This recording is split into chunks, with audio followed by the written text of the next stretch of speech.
حسن حضور ہے کہ گمان نقص جہاں نہیں، یہی پھول خار سے دور ہے، یہی شمع ہے کہ دھواں نہیں، بلغ العلا بکمالہ کشف الدجی بجمالہ حسنت جمیع خصالہ صلو علیہ وآلہ۔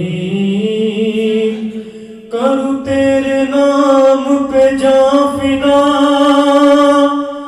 نہ بس ایک جاں دو جہاں فدا، کروں تیرے نام، کروں تیرے نام، کروں تیرے نام، کروں تیرے نام، کروں تیرے نام، کروں تیرے نام پہ جاں فدا، نہ بس ایک جاں دو جہاں فدا، کروں تیرے نام پہ جاں فدا، نہ بس ایک جاں دو جہاں فدا، دو جہاں سے بھی نہیں جی بھرا، دو جہاں سے بھی نہیں جی بھرا، کروں کیا کروڑوں جہاں نہیں، صلو علیہ وآلہ، صلو علیہ وآلہ، صلو علیہ وآلہ۔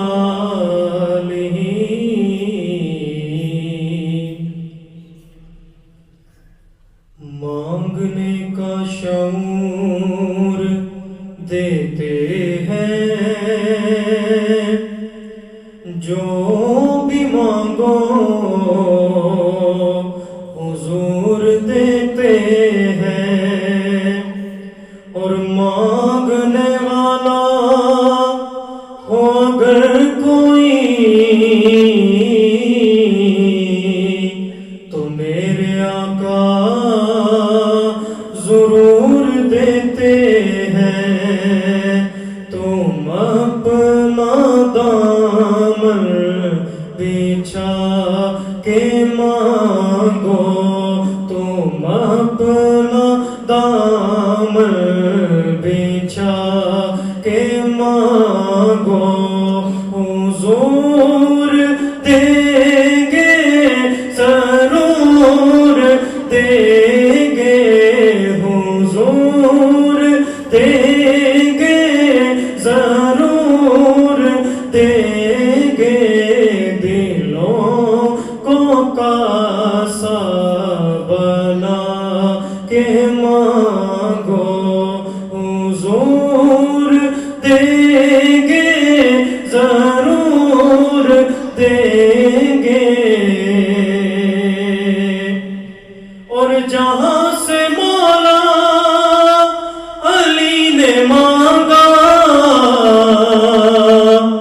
جہاں سے ہر ایک ولی نے مانگا، جہاں سے مولا علی نے مانگا، جہاں سے ہر ایک ولی نے مانگا، انہی کی چوکھٹ پہ جا کے مانگو، حضور دیں گے ضرور دیں گے، حضور دیں گے ضرور دیں گے،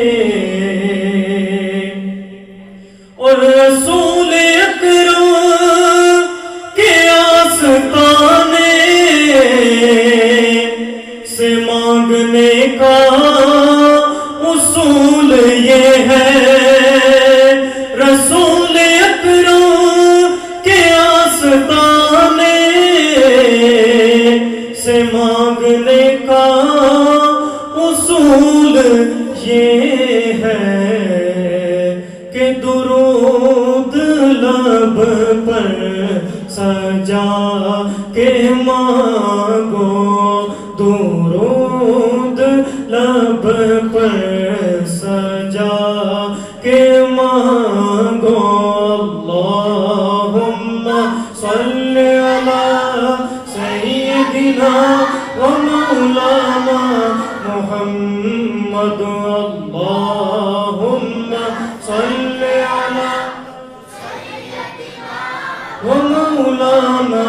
محمد درود لب پر سجا کے مانگو حضور دیں گے ضرور دیں گے حضور دیں گے ضرور دیں گے تم اپنا دامن بچھا کے مانگو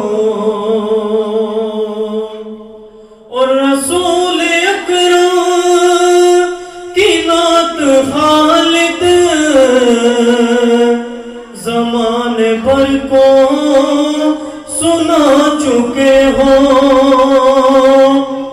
رسول اکرم کی نعت خالد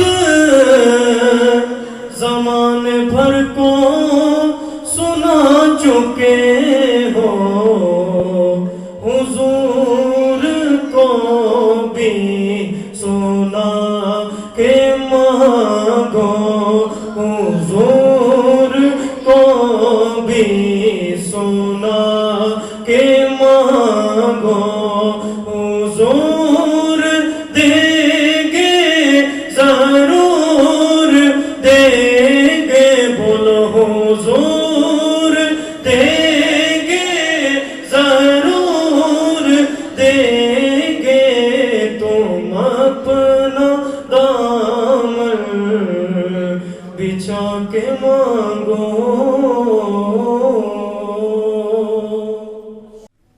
والصلاة والسلام على خاتم النبيين أما بعد فأعوذ بالله من الشيطان الرجيم بسم الله الرحمن الرحيم والصلاة والسلام عليك يا رسول الله وعلى آلك وأصحابك يا حبيب الله الصلاة والسلام عليك يا نبي الله وعلى آلك وأصحابك يا نور الله نويت سنة الاعتكاف آج کا جو ہمارا یہ اجتماع کا سلسلہ ہے اس کا عنوان ہے استقبال ماہ رمضان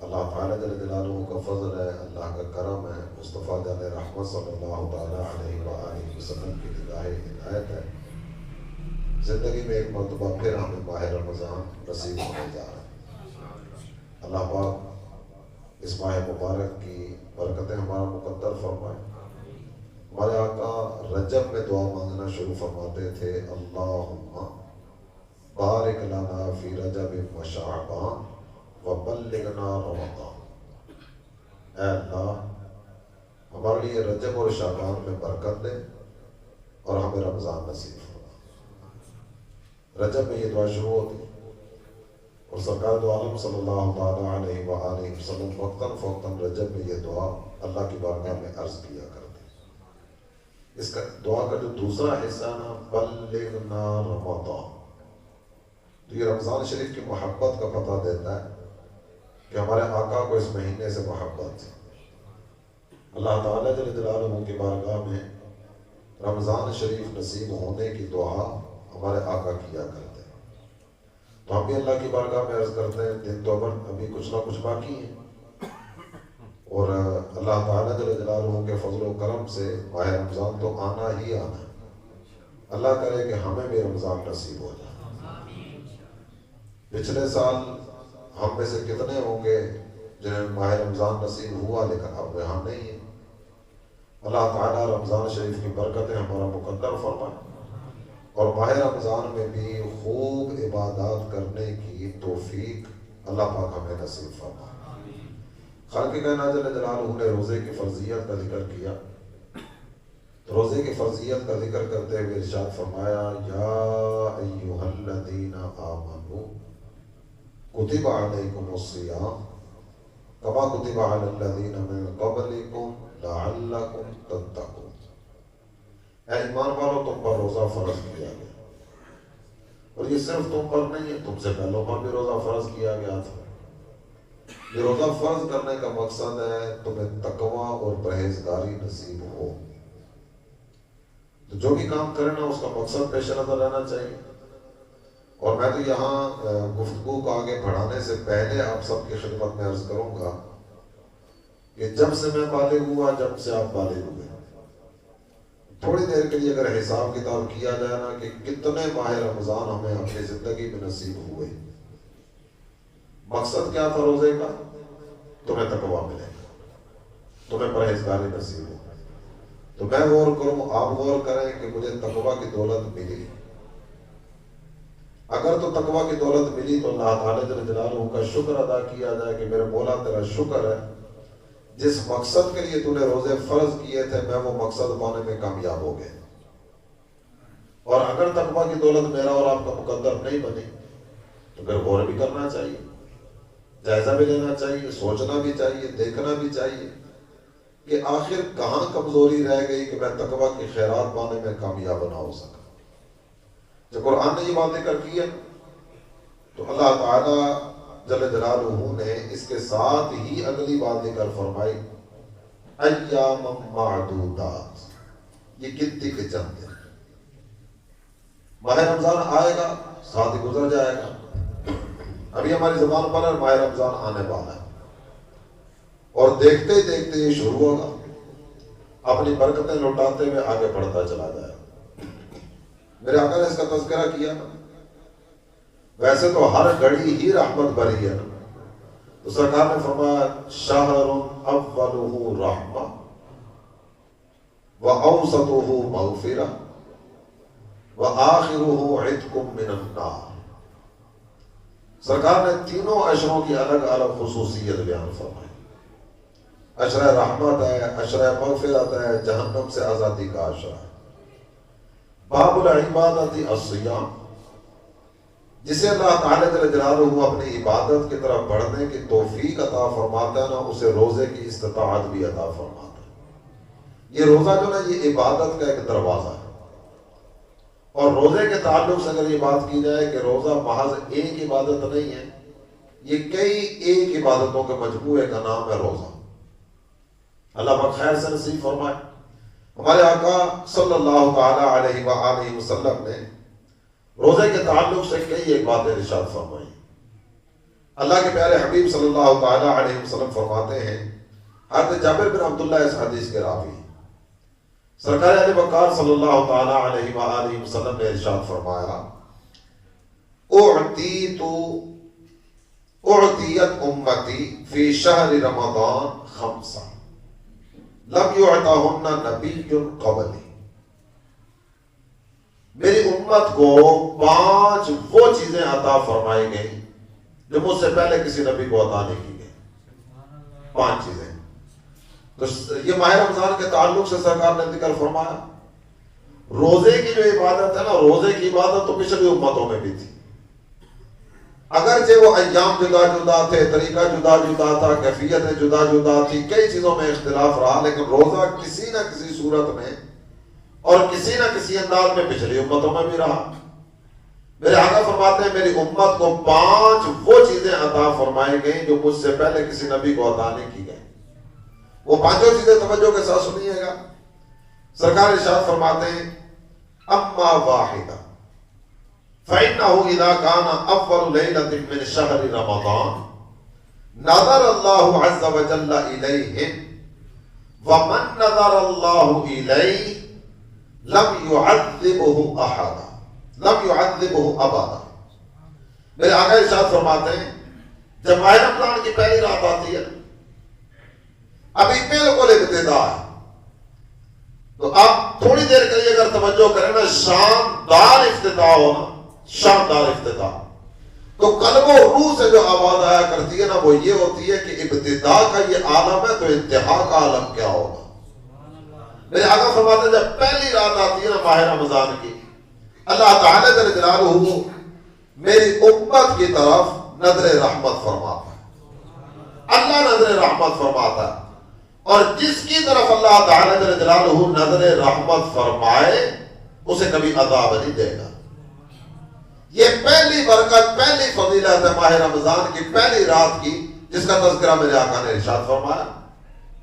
اور پھر میرے حضور دوسری بات کا تذکرہ کرتے ہیں. سرکار دو عالم صلی اللہ تعالی علیہ وآلہ وسلم نے ارشاد فرمایا فَإِنَّ خُلُوفَ أَفْوَاهِهِمْ حِينَ يُمْسُونَ اطیب عند اللہ من ریح المسک. سحری کا وقت ہوتا ہے، سحری کر کے ہم نے کھانا پینا روک دیا، اب مسلسل کئی گھنٹے تک ہم بغیر کچھ کھائے پیے رہے.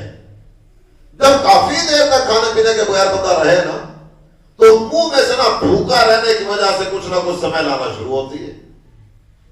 ہم آج کی بات اگر کریں، یہ ماہ رمضان میں نصیب ہونے جا رہا ہے، تو ماہ رمضان کے روزے جو ابھی نصیب ہوں گے یہ 12.5-13 گھنٹے کے آس پاس کا روزہ ہوگا، تقریباً کچھ کمی بیشی کے ساتھ اتنے گھنٹے کا روزہ ہوگا. تو مسلسل اتنا لمبا وقت جب بھوکے رہتے ہیں نا تو منہ سے کچھ نہ کچھ سمے لانا شروع ہوتی ہے. میرے آقا صلی اللہ تعالی علیہ وآلہ وسلم نے ارشاد فرمایا ان روزے داروں کے منہ سے جو سمے لاتی ہے نا یہ اللہ تعالی جل جلالہ کے ہاں کستوری کی خوشبو سے بھی زیادہ پسندیدہ ہے، اس سے بھی زیادہ پسندیدہ ہے. یہ دوسری بات میرے آقا نے روزے کے تعلق سے فرمائی. اور پھر نبی پاک صلی اللہ تعالی علیہ وآلہ وسلم نے ارشاد فرمایا اما الثالثہ، تیسری بات پتہ کیا ہے؟ فإن الملائکۃ تستغفر لهم فی کل یوم ولیلہ. ماہ رمضان کی ہر رات اور ماہ رمضان کے ہر دن اللہ کے نورانی مخلوق فرشتے میرے امتیوں کے لیے دعائیں مغفرت کرتے ہیں. یہ روزے رکھ کر رب کو راضی کرنے کی طرف متوجہ ہوتے ہیں، روزے رکھ کر اللہ تعالیٰ کے جلالہ کی رضا کی طلب میں آگے بڑھ رہے ہوتے ہیں. اللہ کی نورانی مخلوق فرشتے ان کے لیے دعائیں مغفرت کر رہے ہوتے ہیں. یا اللہ انہیں بخش دے، یا اللہ انہیں بخش دے، یا اللہ انہیں بخش دے. اب تھوڑی دیر کے لیے توجہ کیجئے گا.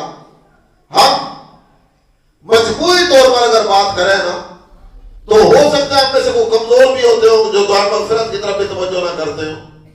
روزہ رکھ لیا چلو ٹھیک ہے، روزہ قضا کرنے والے بھی ہوتے ہوں گے، چھوڑ دینے والے بھی ہوتے ہوں گے، لیکن ایک تعداد آپ کو ایسی نظر آئے گی کہ جو کسی نہ کسی وقت میں ماہ رمضان میں دعا میں مصروف ہوتے ہیں.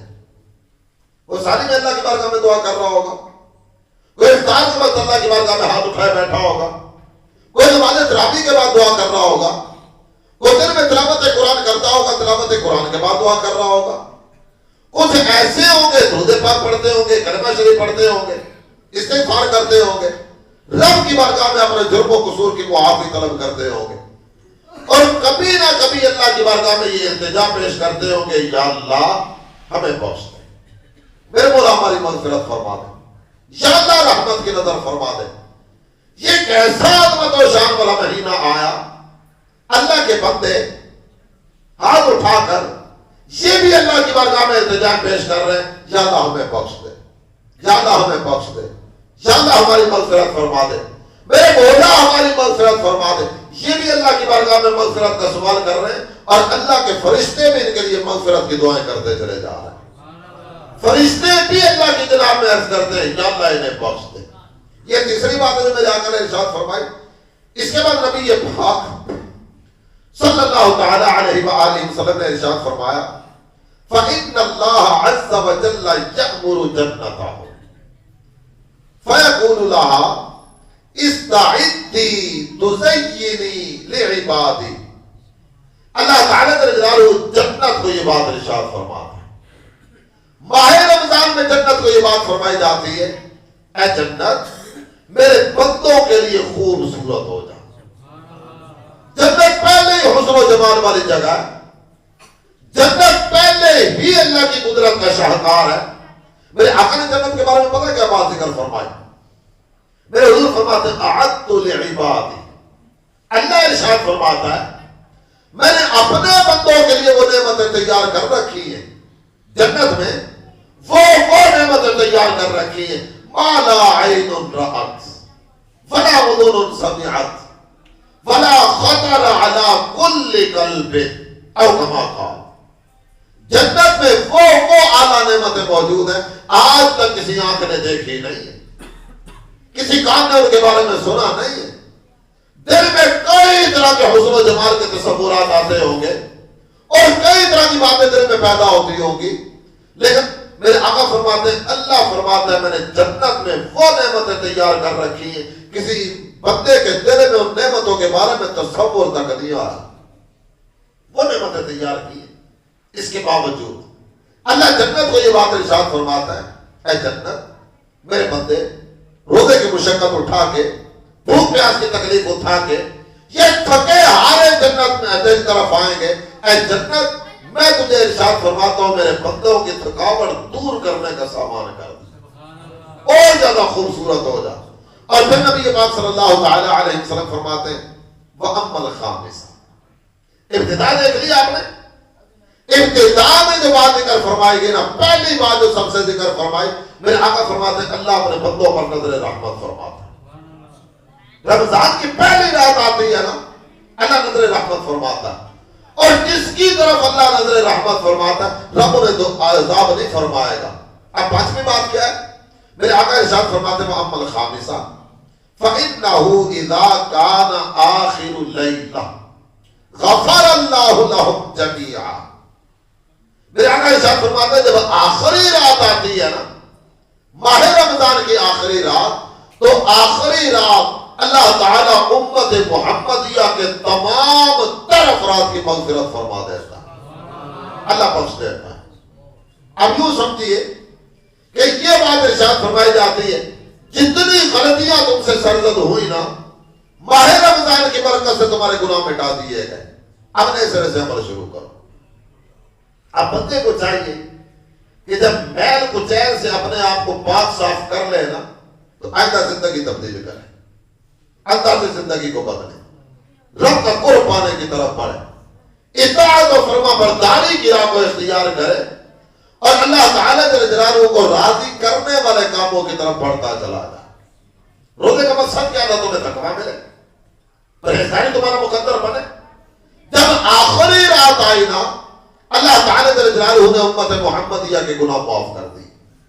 اب بندے کو چاہیے کہ دوبارہ گناہ کی دلدل کی طرف نہ جائے, دوبارہ نافرمانی کی طرف نہ جائے, اپنے رب سے صلح کر کے نا اطاعت و فرما برداری والی راہ کو اپنائے, اور رب تعالیٰ جل جلالہ کا قرب پاتے ہوئے آگے بڑھتا چلا جائے. اور اس کے بعد اگر آگے بڑھیں, نبی پاک صلی اللہ تعالی علیہ وآلہ وسلم کی خدمت اقدس میں کسی نے عرض کی. جب میرے آقا نے یہ پانچ باتیں ارشاد فرمائی نا, تو کسی نے خدمت اقدس میں عرض کی آقا اہی لیلۃ القدر, حضور یہ باتیں جو آپ نے ارشاد فرمائی ہیں یہ لیلۃ القدر کی برکت سے سارا کچھ ہوگا؟ تو سرکار دو عالم صلی اللہ تعالی علیہ وسلم نے فرمایا اللہ ایسا نہیں ہے. پھر میرے آقا نے ایک مثال دے کر فرمائی, کیا تم دیکھتے نہیں ہو جب بندہ کسی جگہ محنت مزدوری کرتا, کام کاج کرتا ہے, کام پورا ہو گیا, کام پورا ہو جانے کے بعد اب اس کو اجرت دی جاتی. مزدور نے کام کیا 8 سے لے کر 4 تک, 4 بجے نا چھٹی کا ٹائم آیا, کام پورا ہو گیا, تو کام پورا ہونے پر نہ جو اجرت طے تھی, جو دہاڑی طے تھی, اب اس کو تھما دی جاتی, اس کو دی جاتی.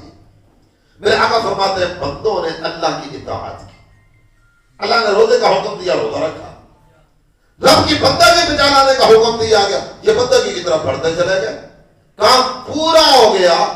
اللہ تعالیٰ جل جلالہ نے روزے رکھنے کی برکت سے ان کے گناہ معاف فرما دی.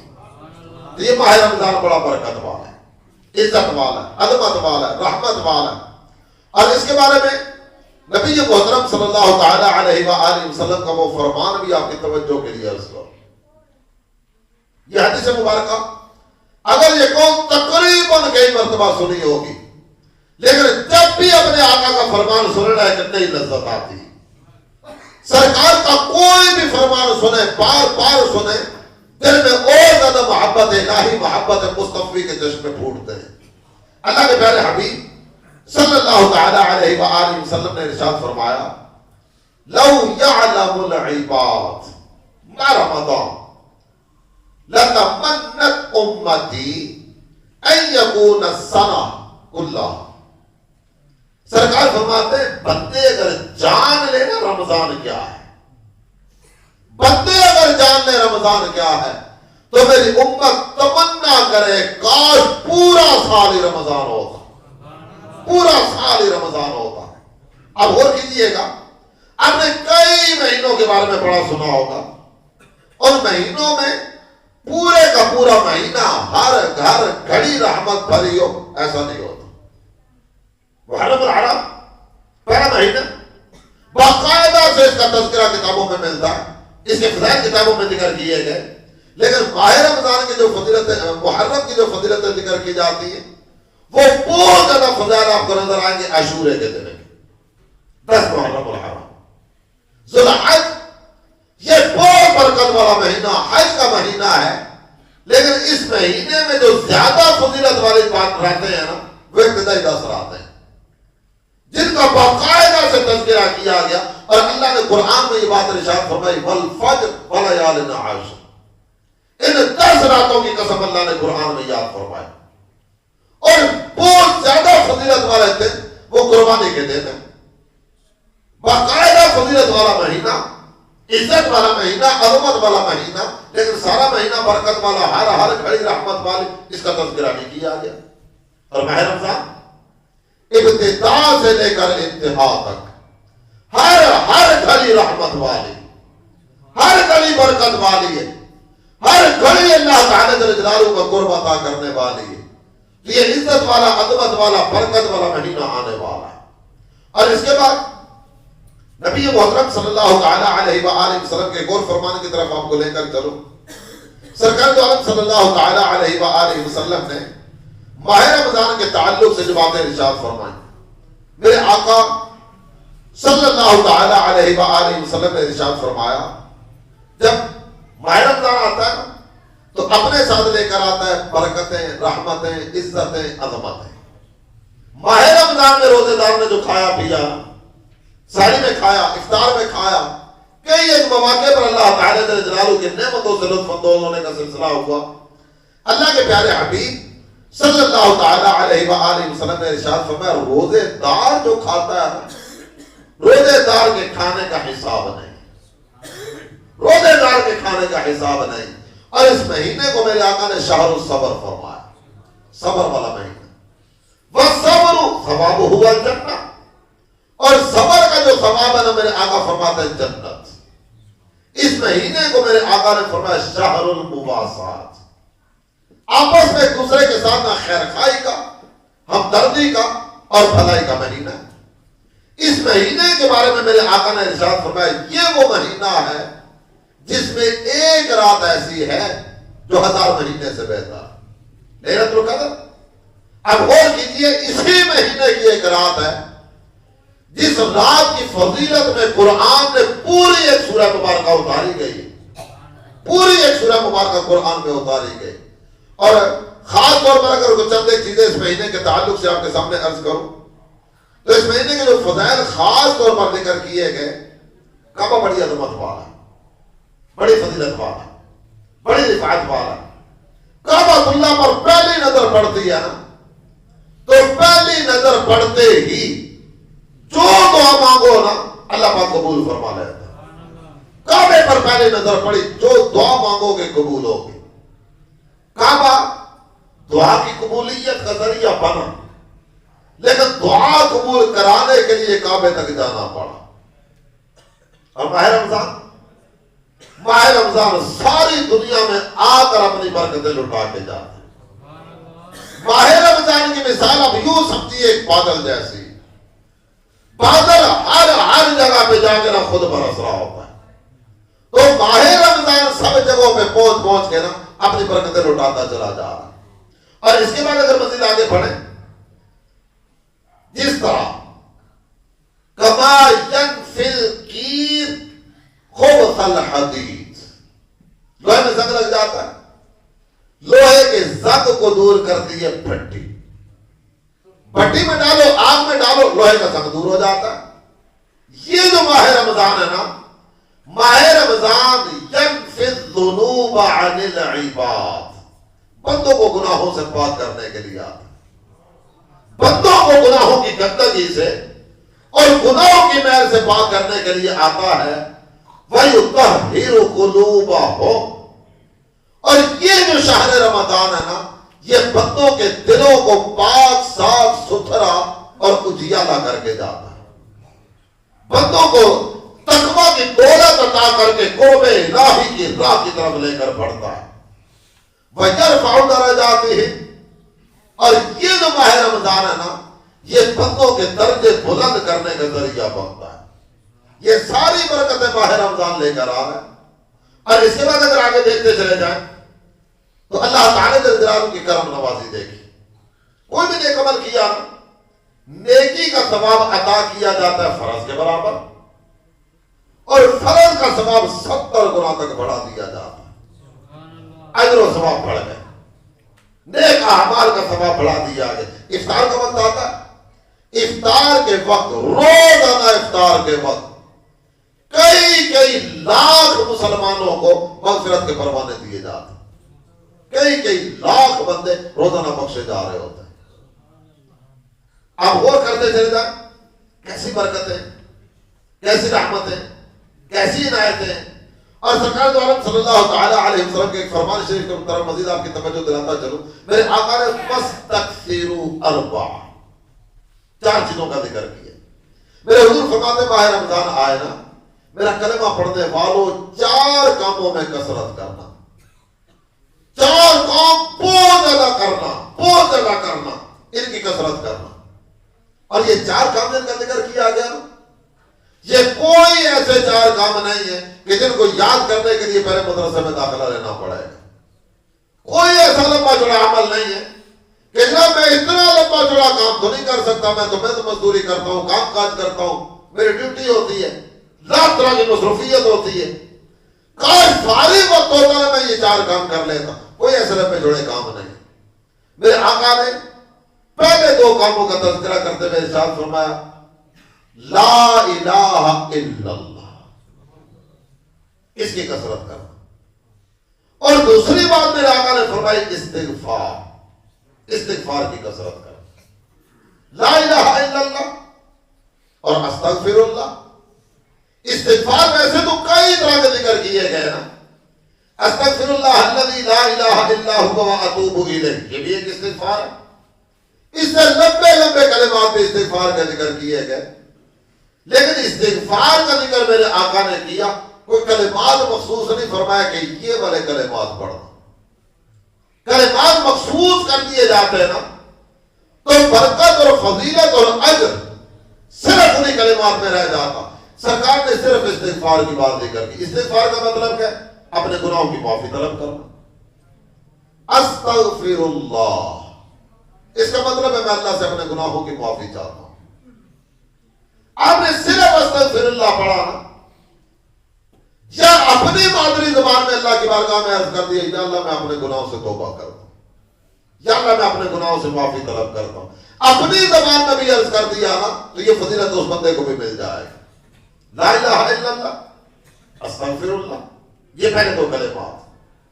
سرکار نے 2 کا ذکر کیا نا، تو میرے آقا نے 2 کی بات ذکر کر کے فرماتے ہیں ان کی کثرت کرو، اللہ تمہیں اپنی رضا کی دولت عطا فرما دے گا، اللہ تم سے راضی ہو جائے گا۔ لا الہ الا اللہ، استغفر اللہ، لا الہ الا اللہ، استغفر اللہ، یہ کوئی لمبے جڑے کام نہیں ہے۔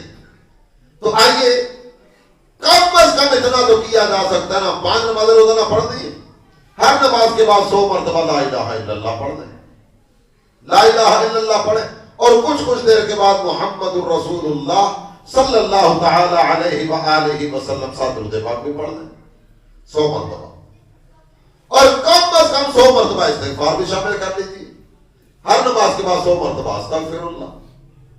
سرکار دو عالم صلی اللہ تعالی علیہ وآلہ وسلم کا میں دونوں کے تعلق سے تھوڑا مزید ذکر کر کے بات کو لے کر آگے بڑھوں۔ سرکار علیہ وقار صلی اللہ تعالی علیہ وسلم نے فرمایا افضل الذکر لا الہ الا اللہ، افضل ترین ذکر جو ہے نا وہ لا الہ الا اللہ۔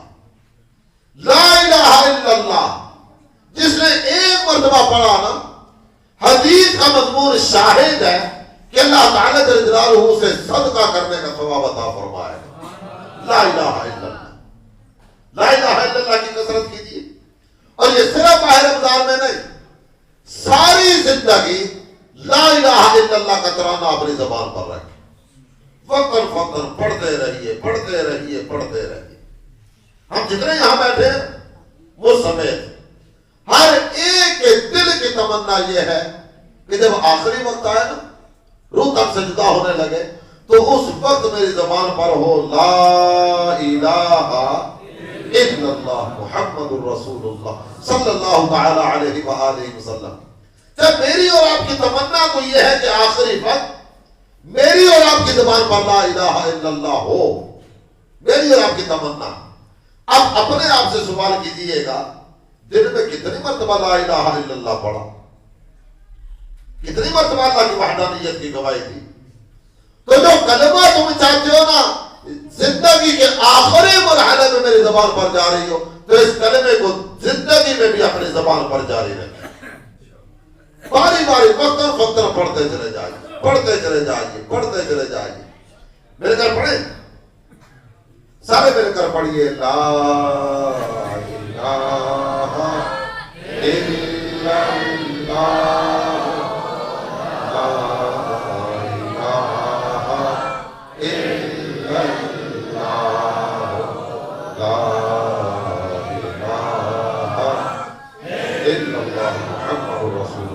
صلی اللہ تعالی علیہ وآلہ وسلم. لا الہ الا اللہ. اور اگلا جملہ میرے آقا نے فرمایا استغفار. یہ دو چیزیں ہو گئی.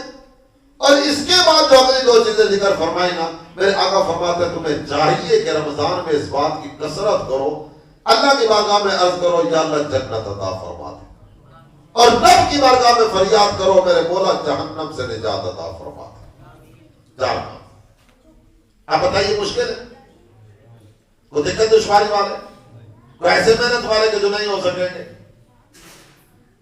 چلتے پھرتے آتے جاتے اٹھتے بیٹھتے کلمات کو اپنی زبان پر رکھیں. اور مشورہ عرض کروں گا، اللہ توفیق عطا فرمائے نا. ہمارا ایک انداز ہوتا ہے بعض گھروں کا اور بعض لوگوں کا کہ ہو سکتا ہے کہ گھر والوں کو نا کہتے ہو رات سونے سے پہلے کہ مجھے جلدی نہیں اٹھانا. آخری وقت میں جب سحری کا ٹائم ختم ہونے لگے، آخری وقت میں روٹی تیار ہو جائے، دسترخوان پہ آ جائے، سالن آ جائے، سب کچھ تیار ہو جائے، پھر مجھے جگانا.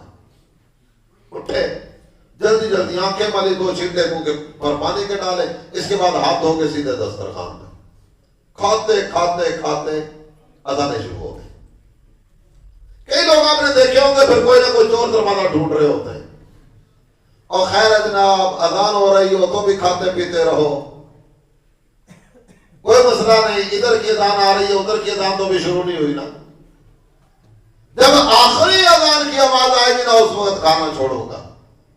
جبکہ اذان کا تعلق ہے نماز کے ساتھ.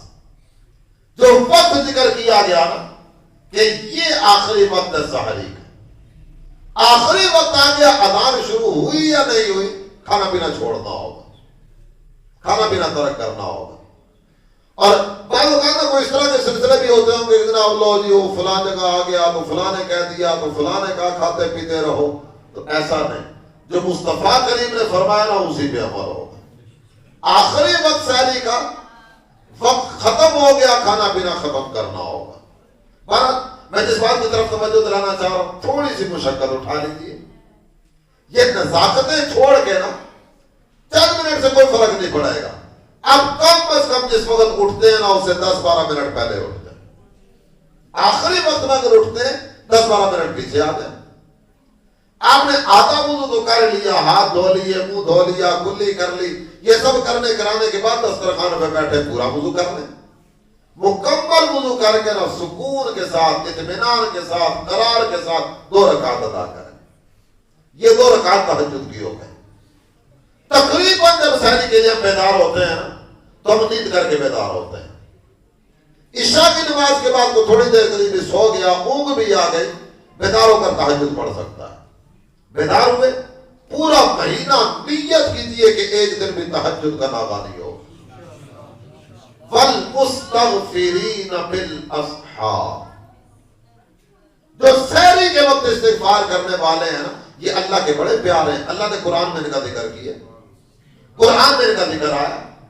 چلو پورا سال سحری میں استغفار کرنے والوں میں تو نہیں آ سکے، ماہ رمضان میں اس فضیلت کو کیوں جانے تھے، اور ماہ رمضان میں یہ برکت اپنے ہاتھوں سے کیوں نکل جائے. وضو کریں، 2 رکعت تہجد ادا کریں، اور اس کے بعد زیادہ نہیں تو کم از کم اس حدیث پر عمل کے لیے سے 10 مرتبہ لا الہ الا اللہ، 10 مرتبہ استغفر اللہ، اور اس کے بعد اللہ کی بات مقام میں ہاتھ اٹھا کے یا اللہ جنت عطا کر دے، جہنم سے نجات دے. جب ابتدا کی نا دن کی، بیدار ہوتے ہی سب سے پہلے اپنے آقا کے فرمان پر عمل کی سعادت کو حاصل کر لیں. 4 چیزوں میں کثرت کا فرمایا گیا، چاروں میں عمل کر لیں. اللہ پاک برکت عطا فرمائے اور توفیق عطا فرمائے. امید رکھوں گے عمل کریں گے. واقعی نیت بنتی ہو تو ہاتھ اٹھا کے اپنے عزم کا اظہار کر دیں. پورے ماہ رمضان میں ایک دن بھی تہجد کا ناغہ نہیں ہوگا. پورے ماہ رمضان میں کلمہ طیبہ کا ورد بھی کریں گے، استغفار کا ورد بھی کریں گے، اللہ سے اس کا فضل مانگیں گے، کرم مانگیں گے، جنت کا سوال کریں گے، اور جہنم سے نجات طلب کریں گے. اللہ پاک عمل کی توفیق عطا فرمائے. چلیں اس کے بعد مزید آگے بڑھتے ہیں. اللہ کے پیارے حبیب صلی اللہ تعالی علیہ وآلہ وسلم نے ماہ رمضان کے تعلق سے جو باتیں ارشاد فرمائیں، ان میں سے یوں تو کئی ایک باتیں ذکر کی جا سکتی ہیں، لیکن میں ایک فرمان آپ کے سامنے رکھ کے گفتگو کو اختتام کی طرف لاؤں گا. ایک تو یہ یاد رکھیے گا کہ بعض علماء نے یہ بات ذکر فرمائی، من مات فی شہر رمضان لا یسأل شیئا فی قبر. ماہ رمضان میں جسے موت آئی نا، ماہ رمضان میں، تو جسے ماہ رمضان میں موت آئی، اللہ تعالیٰ اسے قبر کے سوالات سے محفوظ کر دے گا. سوالات قبر سے محفوظ ہو گیا، اس کا مطلب یہ ہے کہ عذاب قبر سے بچا لیا گیا. سرکار کے فرمان کی طرف بڑھتے ہیں. حضرت عبداللہ بن مسعود رضی اللہ عنہ اس حدیث کے راوی ہیں. آپ فرماتے ہیں نبی محترم صلی اللہ تعالی علیہ وآلہ وسلم نے یہ بات ارشاد فرمائی، نادا مناد من السماء کل لیلۃ الی انفجار الصبح. ایک ندا کرنے والا ندا کرتا ہے، آواز دینے والا آواز دیتا ہے، اور یہ ہر رات کی ابتدا سے لے کر نہ طلوع صبح صادق تک یہ آواز آتی رہتی ہے. ساری رات یہ آواز بلند کی جاتی رہتی ہے. وہ آواز کیا ہے؟ یا باغی الخیر یمن وابشر وَيَا بَاغِيَ الشَّرِّ اقصر. یہ ساری رات آواز آتی رہتی ہے. پہلا جملہ کیا ہے؟ اے بھلائی کی طرف بڑھنے والے، اس بھلائی والے کام کو پورا کر، تجھے مبارک ہو، اس بھلائی والے کام کو پورا کر. اور اے برائی کا ارتکاب کرنے والے، اے برائی کی راہ کا انتخاب کرنے والے، باز آ جا. ساری رات آواز آ رہی، اے بھلائی کی طرف بڑھنے والے بھلائی کر، نیکی کر، اچھائی کر، اطاعت و فرما برداری کی طرف اور آگے بڑھ، اور اے نافرمانی کا ارتکاب کرنے کا عزم کرنے والے باز آ جا، رک جا، نافرمانی نہ کرنا. اور اس کے بعد میرے آقا ارشاد فرماتے ہیں ساری رات آواز بلند کی جاتی ہے کوئی توبہ کرنے والا کہ اس کی توبہ قبول کر لی جائے، ہے کوئی اللہ کی بارگاہ میں رجوع کرنے والا کہ اس کے اس رجوع الہی کو رب کی بارگاہ کی طرف رجوع کرنے کو قبول کر لیا جائے، ہے کوئی دعا کرنے والا کہ اس کی دعا قبول کر لی جائے، ہے کوئی مانگنے والا کہ اس کی فریاد کو پورا کر لیا جائے. میرے آقا ارشاد فرماتے ہیں طلوع صبح صادق تک یہ آواز بلند ہوتی رہتی. تو آئیے رحمت الہی کی طرف، قرب الہی پانے کی طرف، محبت الہی کے دلوں میں دین جلانے کی طرف، اللہ تعالیٰ جل جلالہ کی اطاعت و فرما برداری کی طرف بڑھے. اور تقریباً ہمارا کئی کاموں میں یہ انداز ہوا کرتا ہے، جب کسی کام کا عزم کرتے ہیں نا، ہم گول سیٹ کرتے ہیں، ٹارگٹ سیٹ کرتے ہیں. میں نے یہ کام شروع کیا، میں نے اس کام کو کہاں تک لے کر جانا ہے. اس کام کی طرف بڑھ رہا ہوں، میں اس میں سے نتیجہ کیا نکالنا چاہتا ہوں، اہداف کیا ہے، ٹارگٹ کیا ہے، گول سیٹ کر کے نہ پھر آگے بڑھنے کا سلسلہ ہوتا ہے۔ اللہ توفیق عطا فرمائے۔ تو ماہ رمضان کے شروع ہونے سے پہلے ماہ رمضان میں کیا کیا کرنا ہے اس کے گول سیٹ کیجیے، ٹارگٹ سیٹ کیجیے، میں نے کرنا کیا۔ تلاوت قرآن کے اعتبار سے ہدف سیٹ ہو، درود پاک کے حوالے سے اتنی تلاوت قرآن تو روزانہ کرنی ہی کرنی، اتنے ختم قرآن تو کرنے ہی کرنے، کم از کم ایک ختم قرآن کا ٹارگٹ تو سب کا ہونا چاہیے۔ نزول قرآن کے مہینے میں بھی قرآن نہیں پڑھیں گے تو پھر کب وہ وقت آئے گا کہ جب ہم تلاوت قرآن کی طرف پڑھیں گے؟ ٹارگٹ سیٹ کیجیے، درود پاک کے حوالے سے، توبہ اور استغفار کے حوالے سے، ہر کام کے تعلق سے۔ ماہ رمضان میں کئی ایک گھڑیاں ایسی ہیں کہ جو گھڑیاں قبولیت دعا کی گھڑیاں، تو رب کی بارگاہ میں توبہ رجوع اور استغفار کے ساتھ ساتھ دعا کا اہتمام کیوں نہ کریں۔ جدوا فی الدعاء لأن من یکثر کرع الباب یوشک ان یفتح لہ، دعا کا بہت زیادہ اہتمام کیا کرو، اس لیے کہ جو بندہ کثرت سے اللہ کی بارگاہ میں دعا کرتا ہے نا، اللہ تعالیٰ اس کی دعا کو قبول فرما لیتا ہے۔ جو مثال ذکر کی گئی نا، وہ مثال یہ ہے کہ جو بندہ بار بار دروازے کو دستک دیتا ہے نا، اس کے لیے دروازہ کھول دیا جاتا ہے۔ تو دعا کا اہتمام کیوں نہ کریں، مانگیے مانگیے مانگیے اور مانگتے چلے جائیں۔ اور یہ بھی آپ کے سامنے عرض کرتا چلوں، افضل الدعاء العافیہ، سب سے بہترین جو دعا ہے نا وہ عافیت کی دعا ہے۔ یا اللہ عافیت کا معاملہ فرمانا، خیر کا معاملہ فرمانا۔ عافیت یہ بغیر کسی مشقت کے سارے کام ہوتے چلے جائیں۔ بعض اوقات ہوتا ہے نا، بیماری کی فضیلت پڑی تو بندہ اللہ کی بارگاہ میں کہنے لگا یا اللہ بیماری دے دے، کسی اور مشقت کی طرف ہو سکتا ہے، توجہ نہ ہو رب کی بارگاہ میں کچھ کا کچھ کہہ رہا ہو، تو بہترین دعا عافیت کی دعا۔ اور ایک حدیث میں سرکار دو عالم صلی اللہ تعالی علیہ وآلہ وسلم نے فرمایا، من لم یسأل اللہ یغضب علیہ، جو اللہ سے سوال نہیں کرتا نا اور دعا نہیں مانگتا، اللہ اس سے ناراض ہوتا ہے۔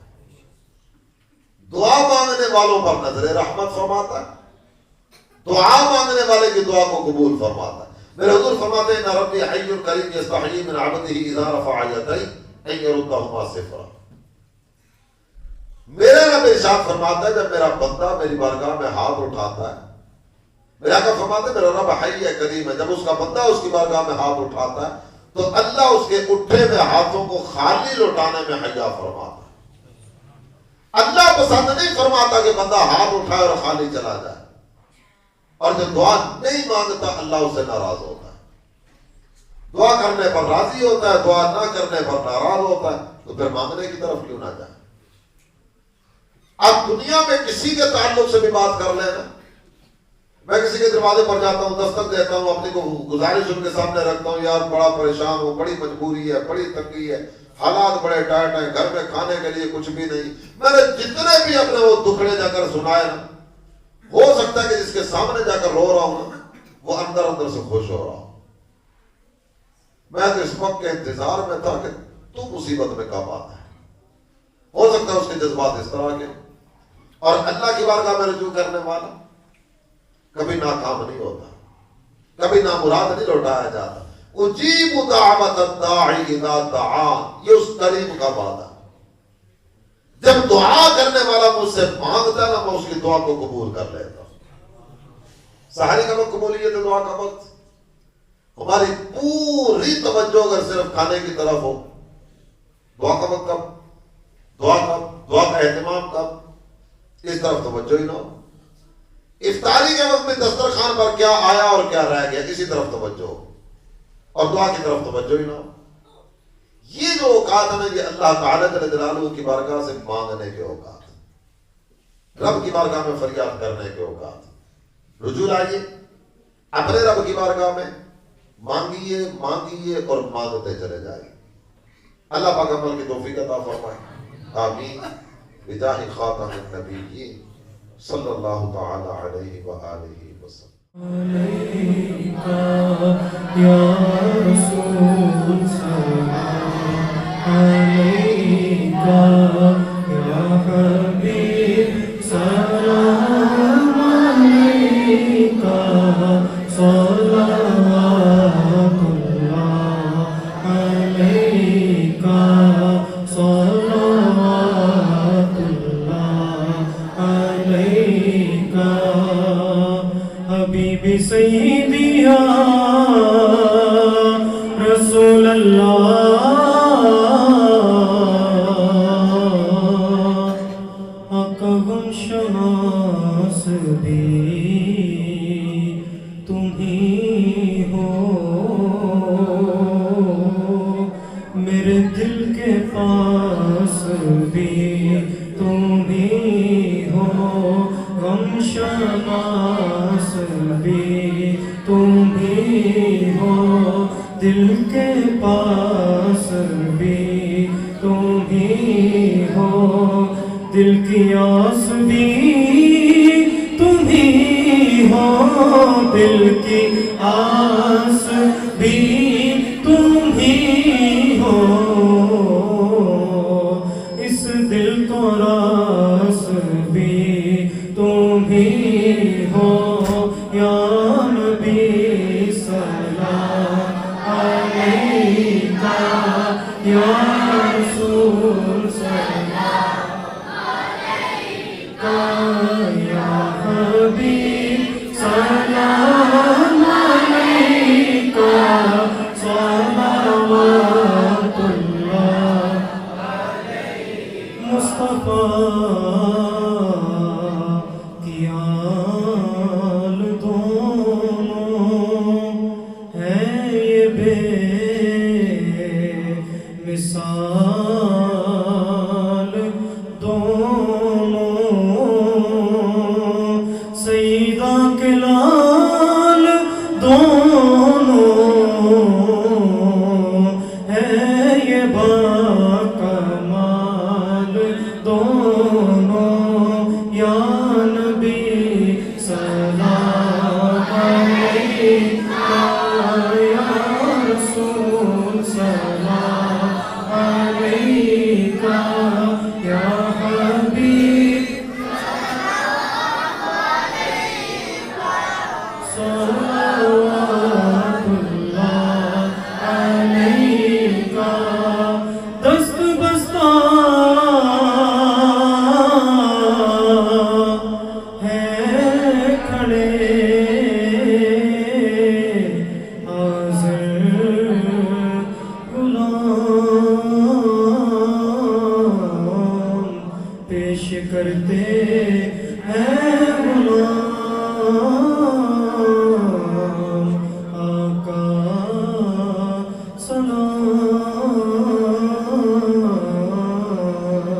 الصلاة والسلام علیکہ یا رسول اللہ، الصلاة والسلام علیکہ یا حبیب اللہ، الصلاة والسلام علیکہ یا رحمة للعالمین۔